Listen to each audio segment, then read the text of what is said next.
Mwiriwe namwaramutse bakunzi ba Let's Talk aho muherereye murakoze kuba muko murakurikirana ikiganiro cyane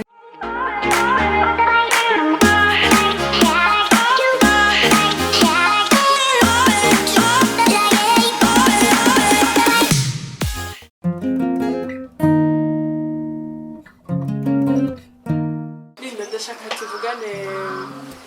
kubana na sexuasi abana ayo makupuro nyene nababwiye ko dushaka kuvugana ku miryango teze base ya société donc harajamwo ikintu c'abana donc ni gute two kwitwararika naho développement épanoui y'abana baba bakuriye mu mafamille afise ingorane zitandukanye baduhaye ingene abantu bashobora kwitwararikana avant le mariage, pendant le mariage. Cette fois-ci hagiyemwo abana naho comment faire kugira ngo bazovemwo des adultes responsables tubaprotéger gute tubigisha iki tureke iki kuko biragoye bakurira ku mateleviziyo influence twebwe twahura navyo yaje sivyo bariko barahura navyo cette fois-ci comment protéger n'abana bashobore gukura bavemwo des adultes responsables kugira dukingire akiri kare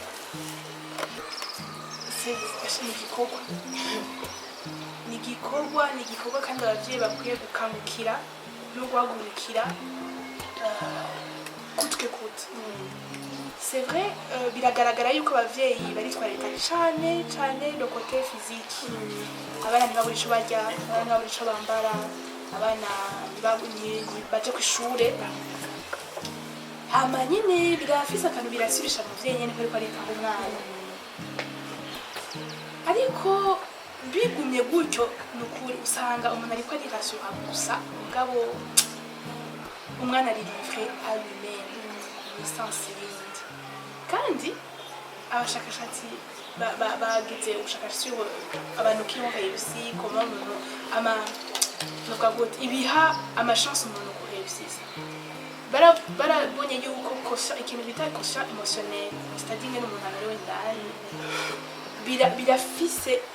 prépondérance nini kuri réussite y'umuntu kurusha abana ashaka quotient intellectuel ubumenyi bwo kw'ishuri bijya bigera kw'ishuri rero sinobona ingene amajambo nokoresha yo gusigura uburemerezi bwo kwinvestisa umwana muri le côté émotionnel yiwe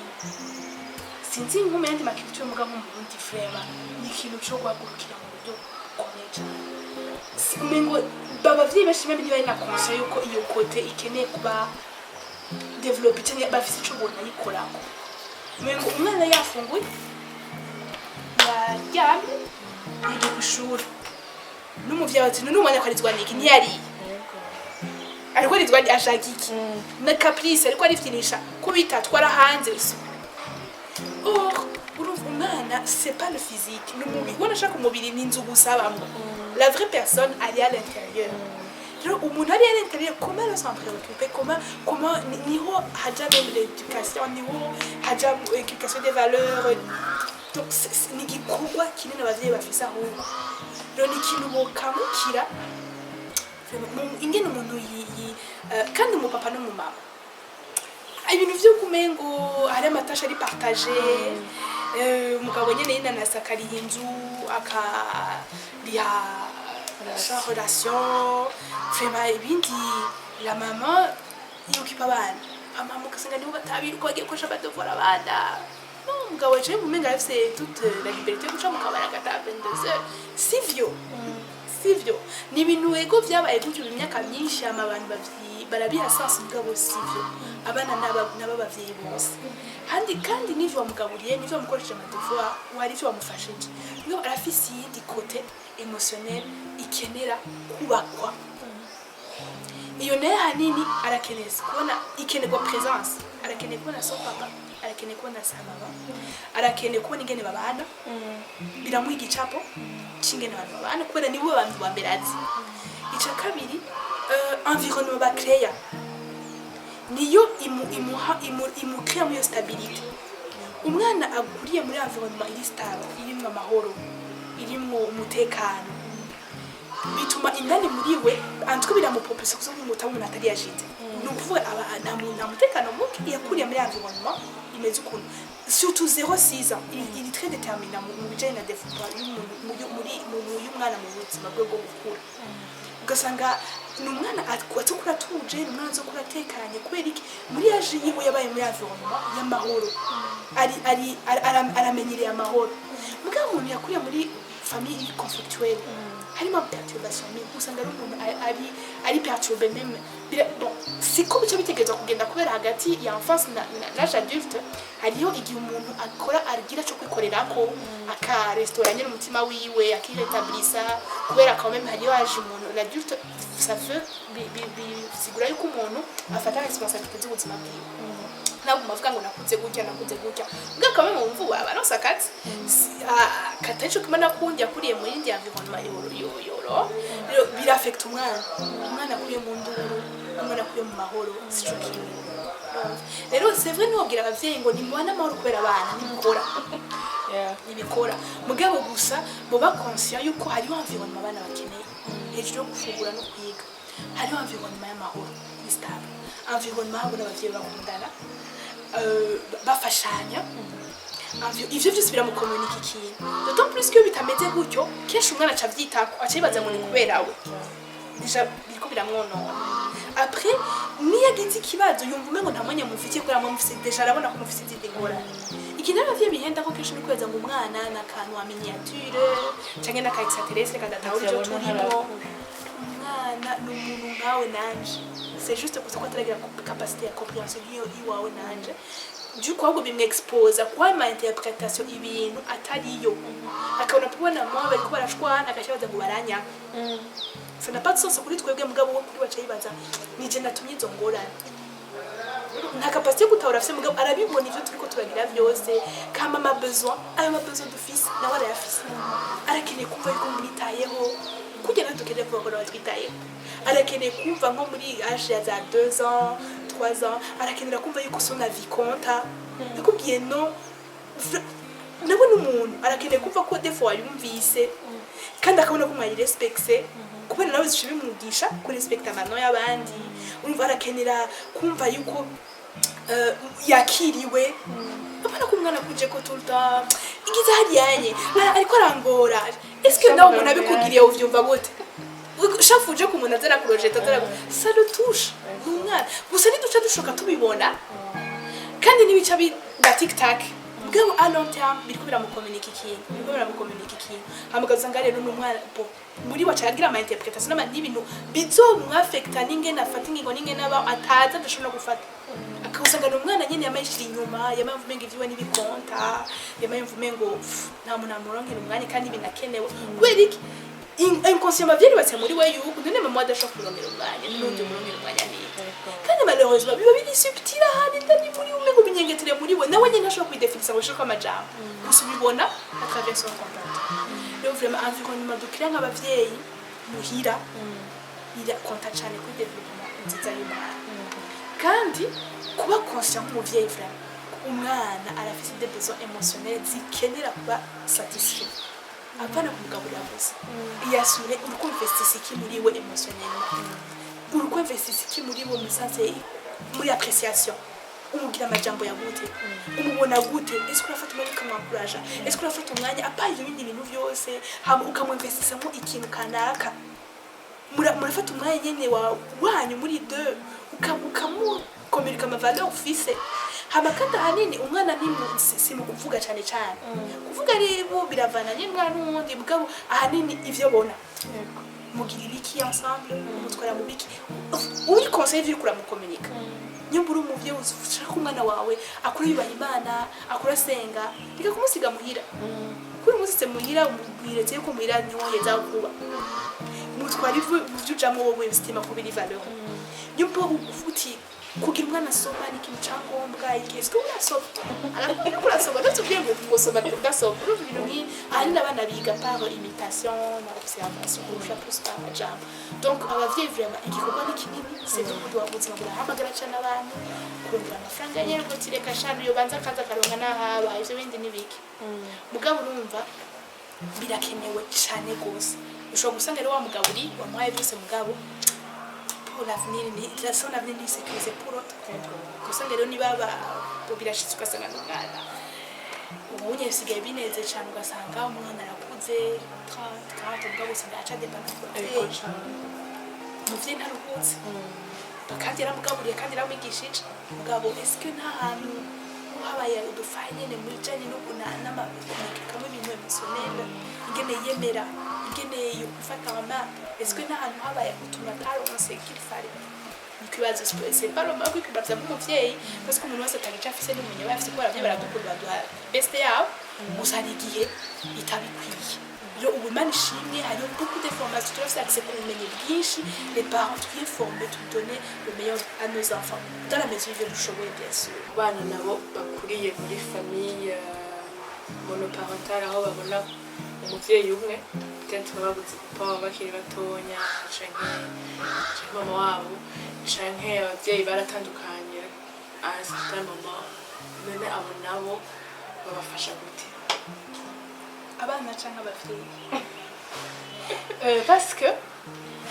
muri ico gihe nibaza ko umuvyeyi aba akeneye ubufasha cyane rwose kurusha umwana sijwe parce que umwana ari akuriye mu muryango monoparentale canke afise abavyeyi bo afise les mêmes besoins gusa umuvyeyi rero kuba papa et maman à la fois usanga bigoye birepuisa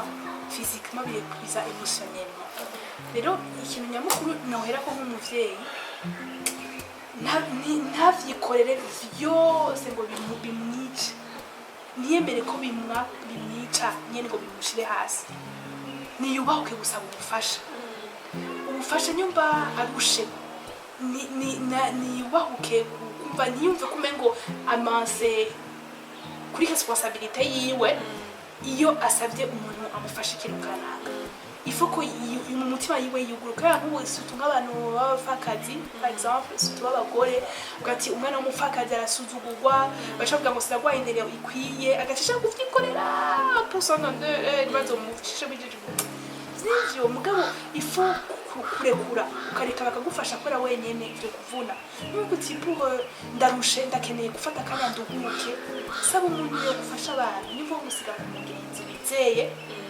agakina n'abana biriwe anatata nawe ukaruhuka ukiyahera ugafata umwanya wawe parce que utakaye muri ivyo uzoba épuisé kandi utabizi uzosanga uri kurabiberemereza abana ucubata kwishavu ucubata kuruhe ufise nusubira kugira jugement iri novuga gute imeze neza kubera épuisement ni ngombwa ko wiyotoriza kubaho numara imisi yose witabana gusa fata umwanya wawe nawe urawukeneye kugira ngo wihosoose kora ibintu kanaka nawe wumva bigutera intege kora ibintu kanaka nawe wumva bigusubizamwo ingufu bikuryohera bikurelaxa bikuruhura niwipermete kugira ubuzima bwawe kubera umerewe neza uritegure nawe kubafasha kumererwa neza ikindi naco abana ibyo ni mu bufasha musabije na wewe abana bagufashe ariko bana selon les besoins ibyo udashoboye wewe reka permeta kwagira abandi bagufasha par exemple umumama abana barakeneye infini paternelle c'est vrai nucuringira ngo umugabo kanaka ngo aze kuba guherero oya nabyo kuvuga ngo urumva ngo bana ntibumvira mama babo gashira mugira ngo ndaza kubwira papa ashaje sivyo non uwo muvyeyi wiwe utanko son père uramuha discipline ukamushira ku murongo bitegerezwa kurinda mugabo gusa ari mwana w'umuhungu cyangwa mwana w'umukobwa arakeneye infini paternelle hari ikintu vyekiruka muri we bivanye n'umwana w'umuhungu cyangwa umukobwa ufise nka papa wawe cyangwa ukaba ufise nka musaza wawe cyangwa umuntu wizeye quand même kubera umwana vraiment si wo gushira amaboko y'umuntu ari we wese oya naho nyene naho umwize ntavyo guhereza ko ngurumva oya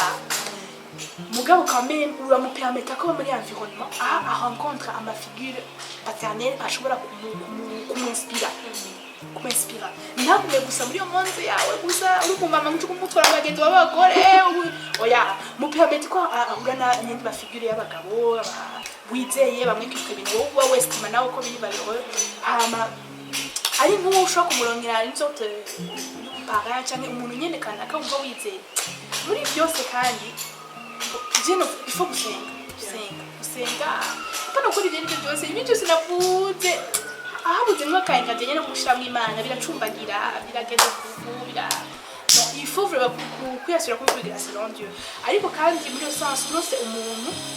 abushaka kumuparena bera nk'umuparena ari nk'umugore ari umukobwa ukaronka mu marene entre guillemets ndaditije terme sino sapana mugasha kumakompanya arabirako aganiriza no kugurukira bifatanye ko ari umuntu cyangwa ari umukobwa birashobora kumufasha cyane ahanini batwara ibyo nuvuga amajambo make byo gutanga gufasha n'igisho ngaho usutura mera cyane gutera ntibikwabsorbe ngo bikumire kubera uzo uri kubagira nabi utabizi utamerewe neza ushobora kubafasha ngo bamererwe neza utabizi usanga bitwaye nk'umutwaro uzobishura ukuntu tanto nawe utubibabwira bazokumva ko umengo barakuremereye umengo n'umuzigo umengo n'ingorane kuri wewe amanye usanga n'abana baguma binyegeje ntibashaka kumbwira ingorane zabo ngo baba kugoye kandi usanzwe bigorewe gusa n'abana bashaka ariko baribako kubera ntibakugore kuri abo usanzwe ubwo oya n'abavyeyi bitabana sabana bitabavyeyi ifura ko yambibonwa ko umerewe neza kubera ko cyuela urabishoboye urushe niba kuvunye oya mugabo kugira ngo ubereke iyo site kandi uri sincere ifoko nawe ufise uburyo bwawe biyitaho hama ikindi naco permette ko bana ibyo wowe udashoboye gukora bakera bibakreka bibaremere mu buryo bwanaka mugabo tuje umurambibonwa iri sécurisé kweli kandi la sécurité y'abana ni responsabilité y'umuvyeyi apana kumutarayo wose ngo ndabira mwana mbagiye oya il faut ko uyasura yuko umuntu uramwizigirwa kuri wowe kandi aho nyene ntibibe il faut toujours surveiller il faut toujours être là il faut toujours kwaza umwana atashe byageze gute ni wewe uri ni responsabilité mbere ko aba responsabilité y'umuntu wese sinashaka ko bihera mugabo nta kundi ndashaka gushimira Linda ku mwanya wawe ku ma explication wawe antuka abantu barumvise ko atari igikorwa cyo gukora bonyene kandi ko bisaba yuko dushaka kuba badutereza bitangura kuva kuri basage kuva ku bana donc dushaka gukiza société duhere ku bana bacu twinvestisse mu bana bacu non seulement physiquement et émotionnellement hama tugira amahoro meza tubatse hari baguma ndabibutsa nguma nkomendero nguma ndabasaba abafise ibibazo yaba muri couple yaba ku bana yaba badolescents babiki mugende murondere ubufasha professionnel wifatanije no gusenga nk'uko yabivuze comme ça tuzokwevita ingorane nyinshi tuzokwevita kuyora twasheshe mwandanye cyo kurakora mwandanye fasha abantu mwandanye bakira rwa neza hanyuma nawe mukomara turekerana